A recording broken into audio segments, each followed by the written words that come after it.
Hey everybody, it's me, Angel Benton, and it is time for another edition of Angel Sudsy Recap, where we delve into the world of daytime television and we do a few reality shows on the side.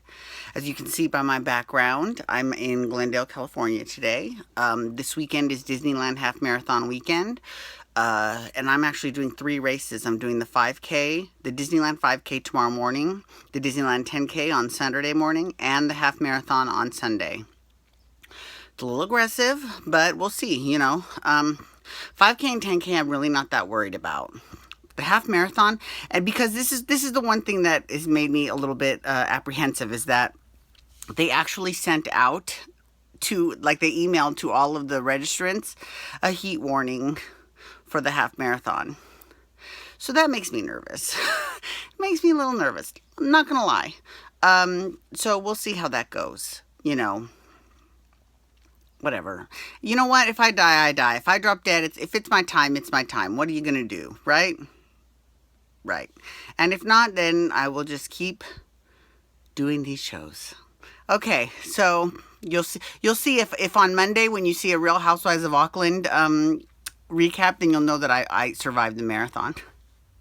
Okay. Anyways, all right. So let's talk about the Real Housewives of New York, their reunion. Okay, so they had the reunion because that's one of the reality shows that we're doing is the Housewives of New York. Programming note, next week, I don't know if they're going to be airing the Housewives of New York like a Secrets Revealed or a behind-the-scenes footage episode. I'm not quite sure. So if they are, then I'll do Housewives of New York one last time. If they aren't, then I will, I don't know when Dancing for Relevancy starts again. I might do one special, pre-season show of Dancing for Relevancy when we talk about who all the pros are and who all the partners are, because I've got a lot to say about that. I always do. When do I not have a lot to say? I always have a lot to say. I've always got an opinion. And you know what's funny is that at work, I'm actually very quiet. I mean, I'm not like, shy and wallflower and timid. I just don't ever talk unless I have something to say.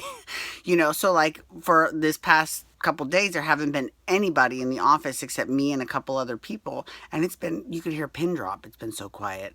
So, I don't babble on just to hear myself speak, except on this show I do, because that's what this show's for. It's a nice way to just get it all out. Plus, I don't really have anyone I can talk to that watches well, no, let me put it to you this way. I don't have anyone that watches all of the television that I do. Like, I'll have someone that watches Housewives of New York, and we can talk about that. And I'll have someone that watches Young and the Restless, so we can talk about that. And, but I've got to, have all these sidebar conversations with all these people, and that's fine. I don't have a problem with that. I think that's great. I do that on Twitter and Facebook all the time. So anyway, that's why I like doing the show, because I like to get it all out, right? Okay, so Housewives of New York. So this was part 3 of the reunion. And I have to say, with a couple minor exceptions, parts 1 and 2 were really kind of superfluous, right? I mean, it was nice to sort of go into Luann. I mean, you had to bring up Luann and Tom and all that. I mean, you have to. I mean, especially now that they're divorced, you've really got to look into that, right? So I get that for part 1, and when Bethany was going off on about what was going on in her life and how she was breaking down and all that, I get that too. Okay, but that was really kind of it, in terms of like bringing up stuff that the viewers really care about. But part 3, they brought it. Part 3, they brought up everything. They brought up Dorinda and that whole night when Dorinda was fighting with Bethany. They brought up, Bethany and Ramona's relationship and the things that were going on between, because that was they started into that last episode, and then they kind of finished that up this episode. And then they talked a lot about Sonia and Tinsley, and that was good. That was really good. I actually enjoyed that. I felt like that was the least cathartic for them, at least a little bit. And then, it was, Andy was asking a lot. And what's funny is that at the very end of the episode, because they had to do Rose and Thorn. And Rose and Thorn is kind of a cute little game you play when you pick a highlight of a trip and excuse me, and a low point of the trip. So Bethany's rose and thorn were really the same. Like, her rose was, the trip to Mexico. It was, or was that it? Well, I know it was after Vermont. She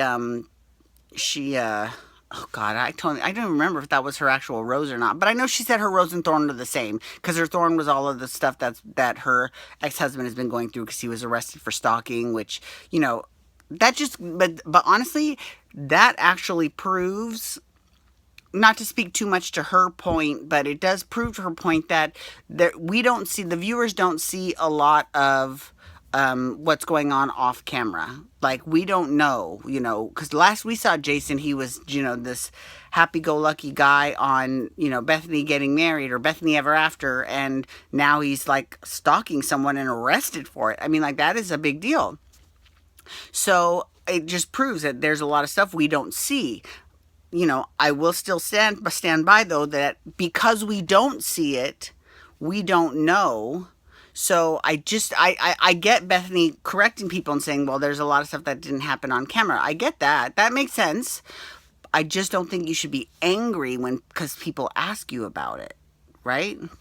I mean, because people are always going to ask Bethany about her relationship with Jason, right? They always will because, they lived their life on camera. And they're going to ask about her friendship with Jill Zarin or what the status of that is because they lived that on camera as well. I mean, like, when you do a reality show, you sort of let the cameras into your life. And when people ask questions about your life, you've got to be like, okay, yeah, this is it. This is what happened, So I just don't think you should, like, just and maybe it is annoying getting asked the same question over and over again, but I get asked the same question all the time at work, all the time. And I get paid probably a lot less than the housewives do, so I'm just saying, if I can put up with it, you can put up with it, right?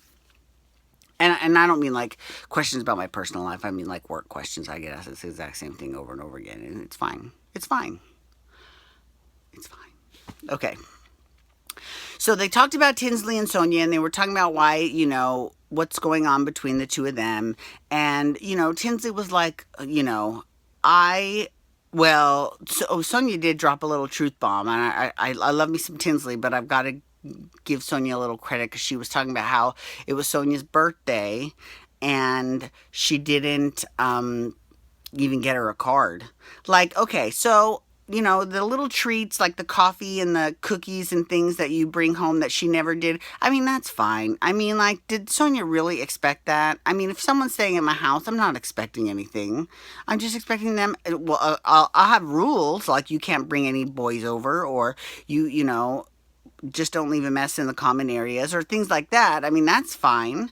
But I won't, expect anything from them. I mean, come on. I mean, I'm a grown-up. I'm a grown-ass woman. I can go buy my own coffee or my own cookies, Even though it's a nice thought behind it, it's not expected, right? So, but I would, if I was going to someone's birthday party, even if I couldn't get them a present, I mean, I wouldn't really show up without a gift, but I mean, if I would show up at least with a card at the very least.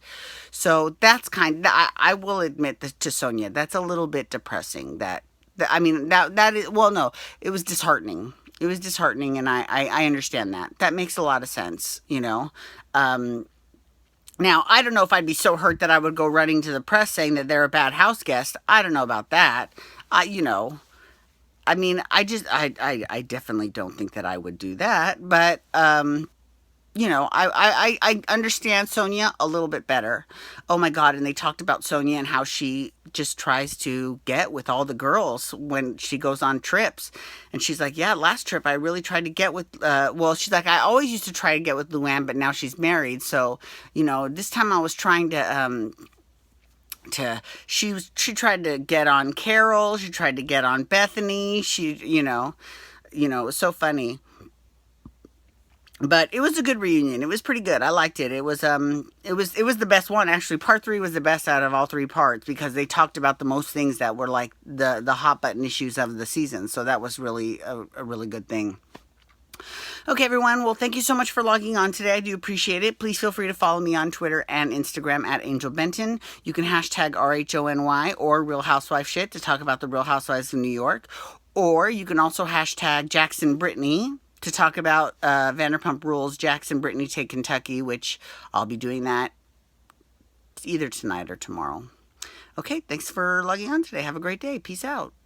Oh, you can also hit that subscribe button on my YouTube channel to get my YouTube videos sent to your inbox every single day. Okay, thanks for logging on today. Have a great day. Peace out. Wubba, wubba, wubba.